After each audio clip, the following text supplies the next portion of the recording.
Jericho Rosales at Janine Gutierrez ayaw tantanan ng mga ipal, tara at pag-usapan natin yan. Pero bago ang lahat, kung di ka pa nakasubscribe sa ating channel ay huwag kalimutan mag-subscribe para lagi kang updated sa latest chika.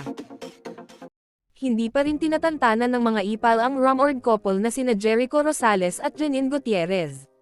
Though wala pang tuwirang pag-amin sa kanila ay hindi nila maitatangging may magandang musika na silang binubuo.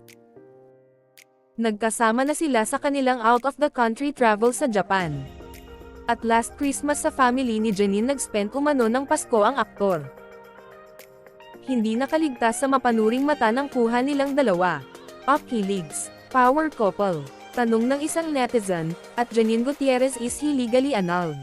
Sagot ng fan, yes. Umapela naman ang isang commenter, really? They said he's not yet legally annulled. On the process lang. Pagtatanggol ng Echo 9 fan sa isang ipal na netizen, "Uy, walang magawa sa buhay kung di ka masaya sa buhay, wag kang mandamay, kasing liit ng munggoy ang utak mo, di nila kailangan mag-explain sa'yo, past is past, mag-move on ka na, masyado kang halata. Please be happy for Echo 9. Respect." Anong masasabi nyo sa ating chismis ngayon? Mag-comment na at subscribe para updated ka sa latest chika na gaya nito. Maraming salamat po.